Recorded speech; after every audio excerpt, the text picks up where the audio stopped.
Desgosto da vida, suicídio. Perguntas 943 a 957. De onde vem o desgosto pela vida que se apodera de certos indivíduos sem motivos que o justifiquem? Efeito da ociosidade, da falta de fé e muitas vezes da saciedade. Para aquele que exerce suas faculdades com um fim útil e de acordo com suas aptidões naturais, o trabalho nada tem de árido e a vida se escoa com mais rapidez. Suporta suas vicissitudes com tanto mais paciência e resignação, quanto mais age tendo em vista a felicidade mais sólida e mais durável que o espera. O homem tem o direito de dispor da sua própria vida? Não, somente Deus tem esse direito. O suicídio voluntário é uma transgressão dessa lei. Nem sempre o suicídio é voluntário? O louco que se mata não sabe o que faz. O que se deve pensar do suicídio que tem como causa o desgosto da vida? Insensatos, por que não trabalhavam? A existência não lhes teria sido tão pesada. E do suicida, cujo fim é escapar às misérias e às decepções deste mundo? Pobres espíritos que não tiveram a coragem de suportar as misérias da existência. Deus ajuda os que sofrem e não aos que não têm força nem coragem. As tribulações da vida são provas ou expiações. Felizes os que as suportam sem se queixar, porque serão recompensados.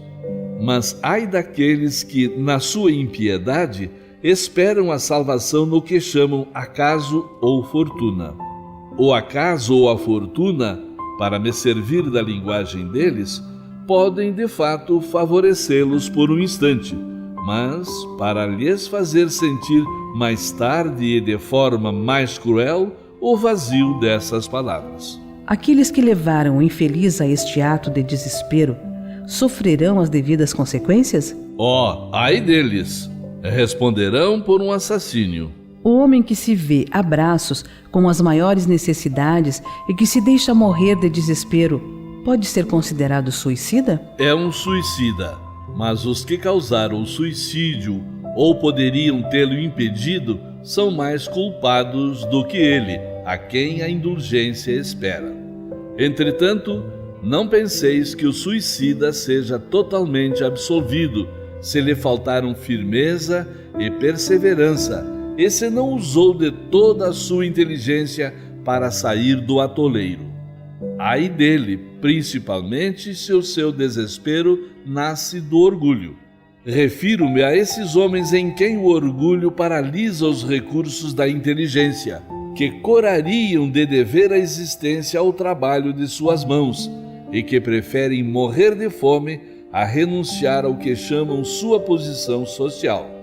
Não haverá 100 vezes mais grandeza e dignidade em lutar contra a adversidade, em afrontar a crítica de um mundo fútil e egoísta, que só tem boa vontade para aqueles a quem nada falta e que vos vira as costas tão logo precisais dele? Sacrificar a vida à consideração deste mundo é uma estupidez, pois ele não levará em conta nada disso. O suicídio que tem por fim escapar à vergonha de uma ação má é tão reprovável quanto o que tem por causa o desespero? O suicídio não apaga a falta. Ao contrário, em vez de uma, haverá duas. Quando se teve a coragem de praticar o mal, é preciso tê-la também para lhe sofrer as consequências. Deus é quem julga, e algumas vezes, conforme a causa, pode abrandar os rigores de sua justiça. O suicídio será desculpável quando tenha por objetivo impedir que a vergonha recaia sobre os filhos ou sobre a família? Aquele que assim procede não age bem, embora acredite fazê-lo, e Deus lhe levará em conta esse gesto, mas é uma expiação que o suicida se impõe a si mesmo. A intenção lhe atenua a falta, mas nem por isso deixa de haver falta. Aliás, se abolirdes da vossa sociedade os abusos e os preconceitos, não mais tereis suicídios. Aquele que tira sua própria vida para fugir à vergonha de uma ação má, prova que dá mais valor à estima dos homens do que à de Deus, visto que retorna à vida espiritual carregado de suas iniquidades, tendo-se privado dos meios de repará-las durante a vida na terra. Deus é muito menos inexorável do que os homens, perdoa o arrependimento sincero e leva em conta o nosso esforço de reparação. O suicídio nada repara. Que pensar daquele que se mata na esperança de chegar mais depressa a uma vida melhor? Outra loucura. Que faça o bem e estará mais seguro de lá chegar, pois, suicidando-se, retarda a sua entrada num mundo melhor, e ele mesmo pedirá para vir concluir a vida que interrompeu, movido por uma ideia falsa. Uma falta, não importa a sua natureza, jamais abre a quem quer que seja o santuário dos eleitos. Não é, algumas vezes, meritório o sacrifício da vida quando tem por objetivo salvar a vida de outrem ou ser útil aos seus semelhantes? Isso é sublime, conforme a intenção, e em tal caso, o sacrifício da vida não constitui suicídio. Deus, porém, se opõe a todo sacrifício inútil e não pode vê-lo com prazer se estiver manchado pelo orgulho. O sacrifício só é meritório quando feito com desinteresse. Algumas vezes, no entanto, aquele que o pratica é movido por segundas intenções, o que lhe diminui o valor aos olhos de Deus. Todo o sacrifício feito à custa da própria felicidade é um ato soberanamente meritório aos olhos de Deus, porque é a prática da lei de caridade.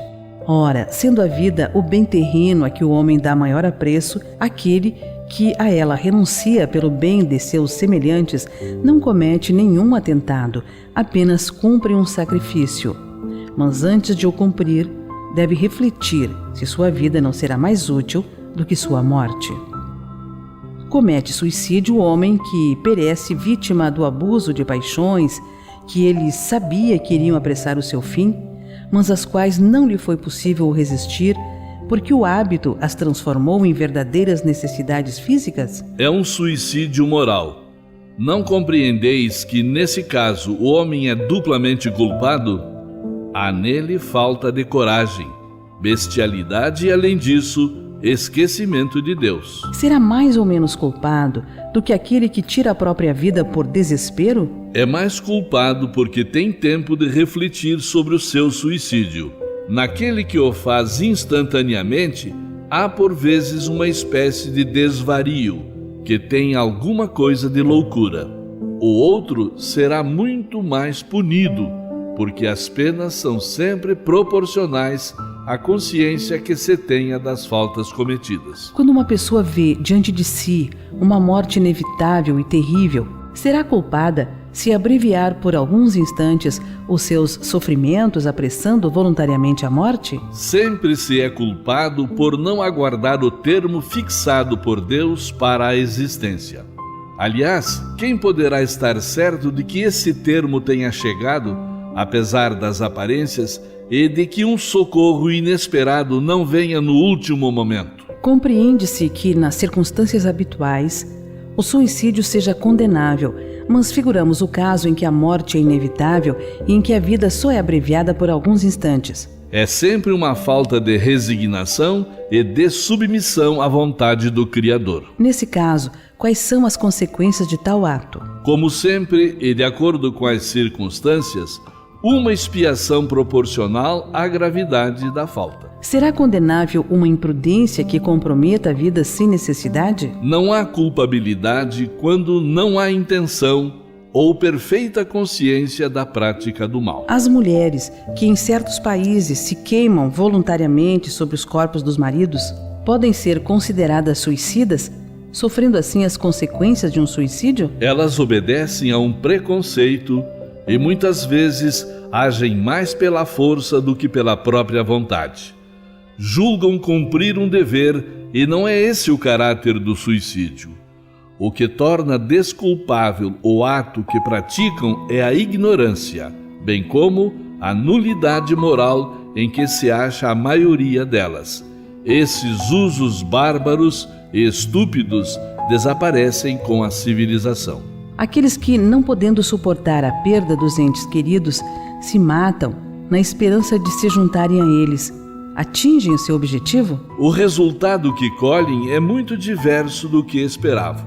Em vez de se unirem ao objeto de sua afeição, deles se afastam por mais tempo, já que Deus não pode suportar um ato de covardia, nem o insulto que lhe fazem ao duvidarem da sua providência.